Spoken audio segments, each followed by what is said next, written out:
आइए बहू जी, भगवान का नाम लेकर अंदर आइए। राजेश भैया, बिटिया बेचारी सुबह से आपको पूछ रही थी, जब से मालकिन गई है घर का तो जैसे नक्शा ही बिगड़ गया है। किरण, ये मेरी छोटी बहन पायल है। माँ के जाने के बाद मैं कोशिश तो बहुत करता हूँ इसका ख्याल रखने की, पर समझ में नहीं आता कैसे संभालूं। उम्मीद करता हूँ तुम इसका पूरा ख्याल रखोगी और माँ का प्यार दोगी। किरण पायल के पास जाकर जमीन पर बैठ जाती है। अरे इतनी प्यारी गुड़िया, और ये क्या हाल बना रखा है। इधर आओ बेटा मेरे पास, डरो मत, मैं तुम्हारी भाभी हूँ। नहीं, मुझे नहीं आना। अरे तुम्हारी चोटी तो बिल्कुल ढीली है और बाल भी कितने उलझे हुए हैं। अब से तुम्हारी चोटी मैं बनाऊंगी। हाँ, मुझे जैसा आता था बना दिया। कंघी करते वक्त ये बहुत रोती है तो मैं भी ज्यादा जबरदस्ती नहीं करता। अरे कोई बात नहीं। विमला बाई, जरा गुनगुना पानी और नारियल तेल ले आइए तो। पायल इधर देखो, अब हम रोज मस्त वाली नई नई चोटी बनाएंगे। बनाओगी ना मेरे साथ? हाँ। कुछ महीने बीत चुके थे। सुबह का समय था। किरण रसोई में काम कर रही थी और पायल स्कूल की ड्रेस पहनकर तैयार खड़ी थी। पायल, जल्दी से अपना दूध खत्म करो, फिर स्कूल वैन आ जाएगी। आज टिफिन में आलू की सब्जी पैक की है मैंने। भाभी माँ, मुझे दूध नहीं पीना, इसमें मलाई तैर रही है। बहू जी, आप इसे इतना लाड़ मत लड़ाइए। राजेश भैया ने तो इसे पहले से ही बिगाड़ रखा है, कल को ये आपके सिर पर चढ़ जाएगी। विमला बाई, बच्ची ही तो है। और पायल, ये मलाई नहीं है, ये तो ताकत वाली मैजिक क्रीम है। इसे पियोगी तभी तो क्लास में सबसे लंबी दिखोगी। चलो चलो, शाबाश, जल्दी पी लो, फिर मैं बालों में वो नए वाले पिंक रिबन लगाऊंगी। चलो चलो चलो। पायल हंसते हंसते दूध का ग्लास खत्म कर देती है। अच्छा ठीक है, पी लिया। भाभी माँ, आप दुनिया की सबसे अच्छी भाभी हो। अरे वाह, पायल ने दूध पी लिया। किरण, तुमने तो कमाल कर दिया। मेरे हाथ से तो कभी ये पीती ही नहीं थी। लोग सही कहते हैं, औरत के आने से घर घर बनता है। 2 साल बाद किरण की अपनी बेटी निधि अब उसकी गोद में है। पायल, जो अब 6 साल की हो चुकी है, अपनी छोटी बहन जैसी भतीजी को निहार रही है। भाभी माँ, निधि कितनी छोटी है ना, इसके हाथ पैर तो मेरे खिलौने जैसे हैं। मैं इसे अपनी गोदी में ले लूं? हाँ हाँ, क्यों नहीं, पर बहुत आराम से। अब तुम बड़ी हो गई हो पायल, तो निधि का ख्याल तुम्हें ही रखना है। तुम इसकी बुआ हो ना। तभी ये बात सुनते ही विमला बाई बोली, बहू जी, अब तो आपकी अपनी बेटी होगी। अब पायल बिटिया को थोड़ा अपना काम खुद करना सीखना चाहिए। कब तक आप इसके पीछे पीछे घूमती रहेंगी? अब तो आपको अपनी सगी बेटी पर ज्यादा ध्यान देना चाहिए। विमला बाई, कितनी बार बोला ये मेरा तेरा मत किया करो। निधि के आने से क्या मेरा और पायल का रिश्ता बदल गया? ये दोनों ही मेरी बेटियां हैं, बल्कि पायल तो मेरी पहली औलाद जैसी है। लोग सगी और सौतेले में फर्क करते होंगे, मेरे लिए पायल का हक निधि से रत्ती भर भी कम नहीं है। देखा, भाभी माँ मुझे सबसे ज्यादा प्यार करती है ना भाभी माँ? बिल्कुल बेटा, तुम दोनों मेरी 2 आंखें हो। आज राजेश के घर में एक छोटा सा पारिवारिक समारोह है। पड़ोस की शांति बुआ और सुमन चाय पी रही थी। पायल और निधि एक जैसे कपड़े पहनकर खेल रही थी। किरण, मानना पड़ेगा, तुमने ननद को बिल्कुल अपनी बेटी की तरह रखा है। पर एक बात बोलूं, बुरा मत मानना। अरे बोलिए ना बुआ जी, बुरा क्यों मानूंगी? देखो, अभी तो ये दोनों छोटी है तो सब अच्छा लग रहा है, एक जैसे कपड़े, एक जैसा प्यार, ये सब दिखाने में अच्छा लगता है। पर जब ये बड़ी होंगी और पायल की शादी का वक्त आएगा ना, तब असलियत सामने आएगी। लोग कहते जरूर है, पर ननद और बेटी की बराबरी कभी नहीं हो सकती। वक्त आने पर अपने खून का मोह जाग ही जाता है। देख लेना, कल को जब गहनों और पैसों की बात आएगी तो ममता हवा हो जाएगी। अरे बुआ जी, आप भी ना कैसी कड़वी बातें लेकर बैठ जाती हैं। देखे तो दोनों बच्चे कितने खुश हैं। बुआ जी, रिश्ता सिर्फ खून का नहीं होता। जो प्यार और वक्त मैंने पायल को पालने में दिया है, क्या वो पराया हो सकता है? माँ सिर्फ जन्म देने वाली नहीं होती, संस्कारों से सींचने वाली भी होती है। ये सब बातें कहने में अच्छी लगती है किरण, समय आने पर सब पता चल जाएगा। बुआ जी, पालने वाली माँ का खून रगों में नहीं, संस्कारों से दौड़ता है। मेरी पायल मेरी शान है, और वक्त आने पर मैं ये साबित कर दूंगी कि वो मेरी बेटी से बढ़कर है, कम नहीं है।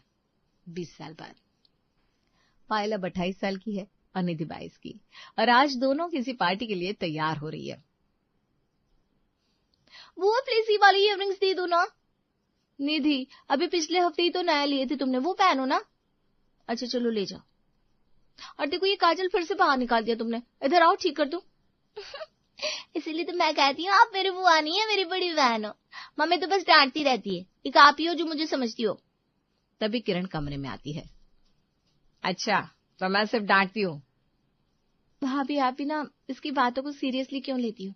ये बस मक्खन लगा रही है ताकि मैं अपनी नई वाली सैंडल्स और इयररिंग्स इसे दे दूं। तुम दोनों को देखकर कोई कह नहीं सकता बुआ भतीजी हो, बिल्कुल सहेलियां लगती हो। बस तुम दोनों की जोड़ी को किसी की नजर ना लगे। कुछ दिनों बाद सुबह के समय एक ऑटो रुकता है और एक हैंडसम लड़का आर्यन अपना सामान लेकर उतरता है। निधि बालकनी में खड़ी ये सब देख रही थी। बुआ जल्दी आओ, देखो सामने वाले घर में कोई नया लड़का रहने आया है। लुक तो देखो, बिल्कुल हीरो लग रहा है। निधि पढ़ाई पर ध्यान दो, कौन आया है कौन गया इससे हमें क्या लेना देना। बहुत शरारती हो गई है तू। कुछ दिनों बाद, माँ जी लाइए ये बैग मुझे दे दीजिए, इतनी गर्मी में आप क्यों वजन उठा रही हैं? अरे बेटा, क्या नाम है तुम्हारा, यहाँ कैसे? जी मेरा नाम आर्यन है, सामने वाले पीजी में नया आया हूँ। हाय आर्यन, मैं निधि। थैंक्स विमला बाई की हेल्प करने के लिए। अरे इसमें थैंक्स की क्या बात है, पड़ोसी ही तो पड़ोसी के काम आता है। वैसे वो अंदर जो बैठी थी वो आपकी बहन है क्या? ओहो, वो मेरी बुआ है पायल, पर हम ना सहेलियों जैसी ही हैं। आइए ना हमारे साथ कॉफी पीकर जाइए। क्यों नहीं, वैसे आप क्या करती हैं और आपकी बुआ? मैंने पीजी में एडमिशन लिया है इसी साल और बुआ डीएन कॉलेज में लेक्चरर है। वाओ, मैं भी डीएन कॉलेज में ही जॉब करता हूँ, अभी ज्वाइन किया मैंने। बातों का सिलसिला खत्म हुआ और आर्यन अपनी कॉफी पीकर लौट गया 2 दिन बाद। पायल जी लगता है आप ऑटो का वेट कर रही थी, मैं भी घर जा रहा था। हम ऑटो शेयर कर सकते हैं अगर आपको ऐतराज ना हो तो।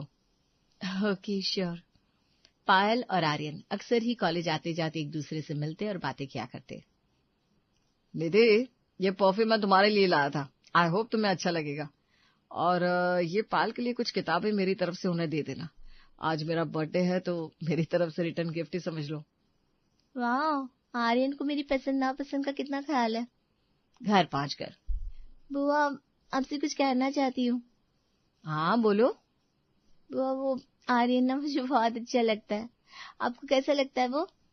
वो अच्छा है, ऐसा खास तो कभी सोचा नहीं। मैं ना आजकल दिन रात बस उसी के बारे में सोचती रहती हूँ। मुझे लगता है वो मेरे लिए परफेक्ट है।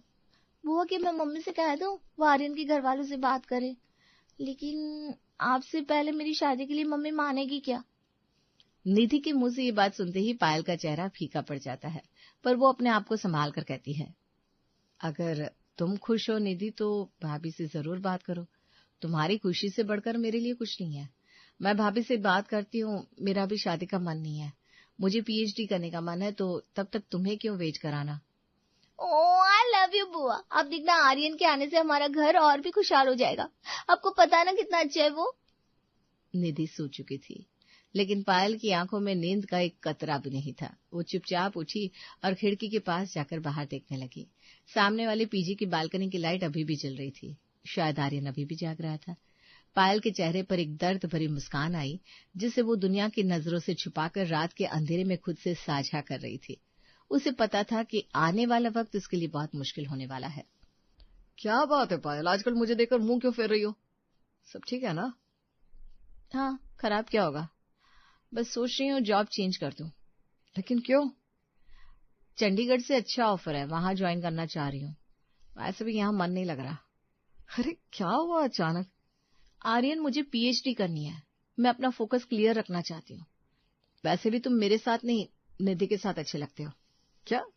अरे वो बच्ची है अभी पायल, मैं कभी उसके लिए ऐसा नहीं सोचूंगा। तुम जानती हो मैं तुमसे प्यार करता हूँ। अच्छा, कि सच में प्यार करते हो मुझसे? तो फिर एक बात बताओ, क्या कर सकते हो मेरे लिए? कुछ भी? ये कैसा सवाल है पायल? तो ठीक है, मेरे लिए मुझे भूल जाओ और निधि से शादी कर लो। मैं कोई खिलौना हूं जो तुम अपनी भतीजी के साथ शेयर करके महान बनना चाहती हो? मैं 4 साल की थी जब भाभी इस घर में आई। वो चाहती तो अपनी बेटी पर प्यार लुटा सकती थी, लेकिन उन्होंने मुझे माँ का प्यार दिया, एक बहन जैसी भतीजी दी, मेरी दुनिया को खुशी से भर दिया। आज मेरी बारी है आर्यन, उसकी बेटी की खुशियां छीनकर मैं अपना जीवन नहीं सजा सकती। मेरी मजबूरी समझो, तुम्हें मेरी कसम है, भगवान के लिए हाँ बोल दो, वो बहुत खुश रखेगी तुम्हें। तुम सच में यही चाहती हो? हाँ। ठीक है, मैं तैयार हूँ।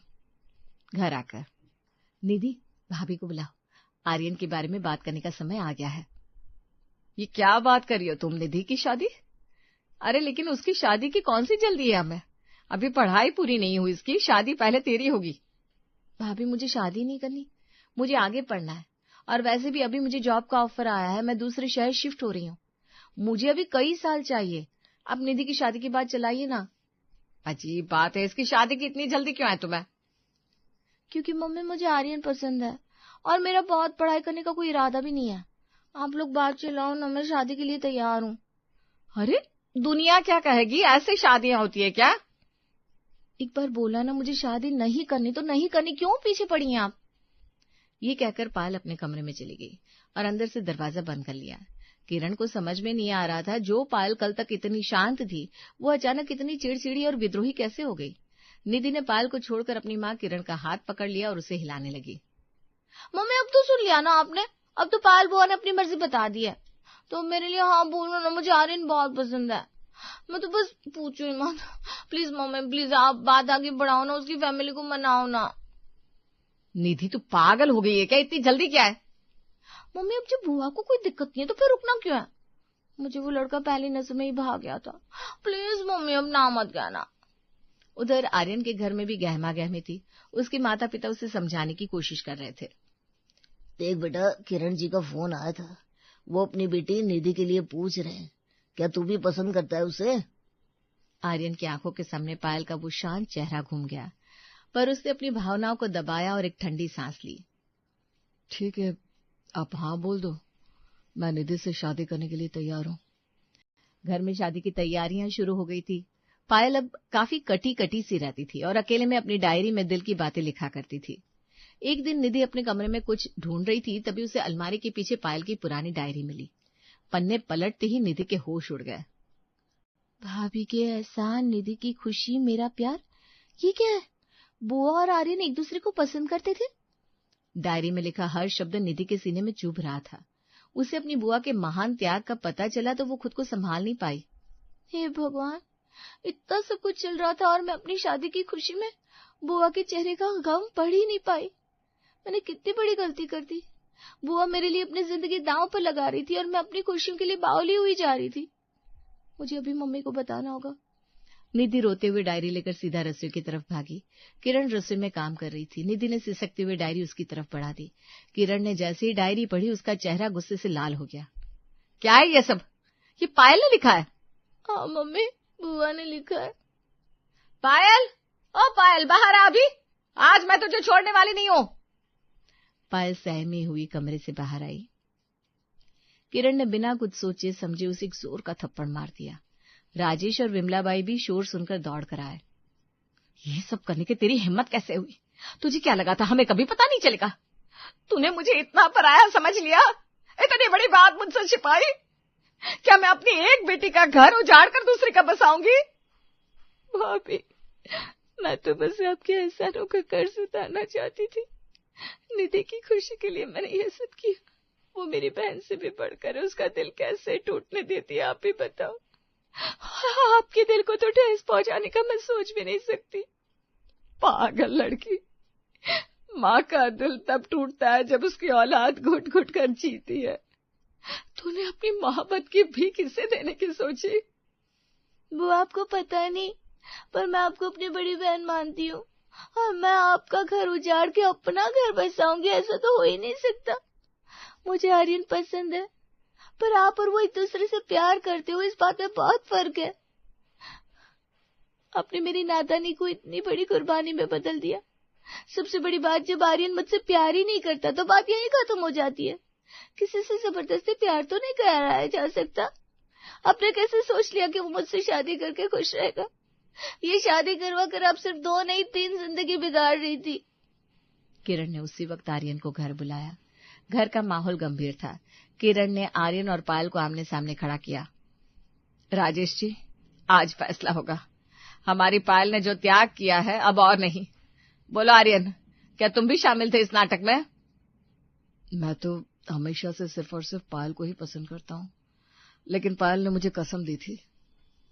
पायल बेटा, हम इतने छोटे नहीं कि तेरी जिंदगी दांव पर लगा दें।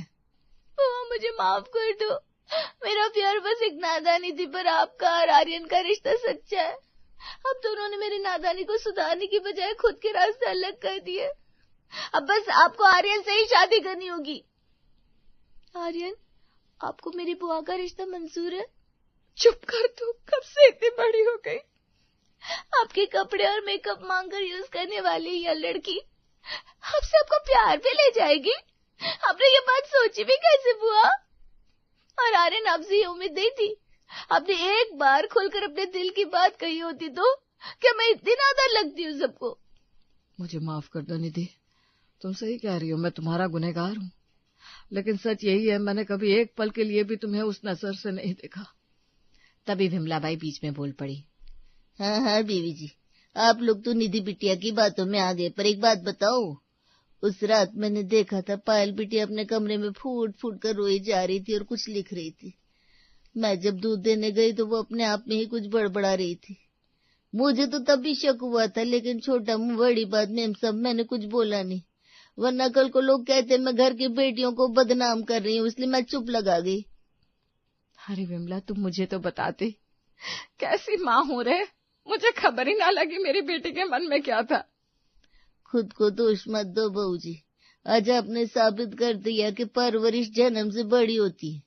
आपने जो पायल और निधि को परवरिश दी है उस बात का क्या ही कहना, और पायल बिटिया को अपनी बेटी मानकर इतना बड़ा फैसला ले लिया। मैं तो पूरे मोहल्ले में अब इस बात का ढिंढोरा पीटेगी। किरण ने आर्यन का हाथ पायल के हाथ में रख दिया। अब शादी के मंडप में पायल और आर्यन बैठे थे। शांति बुआ और सुमन मेहमानों के बीच हैरान खड़ी थी। किरण, ये क्या उलटफेर है? रिश्ता निधि का था और शादी बुआ की, लोग क्या कहेंगे? अरे करे क्या रही है तू? इतना अच्छा रिश्ता था, तुझे पहले अपनी बेटी का भविष्य देखना चाहिए था। अपनी बेटी का भविष्य ही तो देख रही हूँ बुआ जी, दुनिया जो चाहे कहे, आज मैंने अपनी ममता का कर्ज चुका दिया। आपने कहा था ना, वक्त आने पर अपना खून पता चलता है, देख लो। अब बताओ कौन अपना कौन पराया? वो ये मेरी बेटी के लिए सब छोड़ने चली थी, और आज मेरी बेटी ने बुआ के लिए सब छोड़ दिया, और मैंने अपनी ननद को अपनी सगी बेटी से बढ़कर उसका हक दिया। अब बताइए कौन पराया है? किरण, तुमने आज साबित कर दिया कि रिश्ता खून का नहीं संस्कारों का होता है। किरण ने पायल और आर्यन की आरती उतारी। विमलाबाई ने पूरे मोहल्ले में मिठाई बांटी और शांति बुआ के ताने हमेशा के लिए शांत हो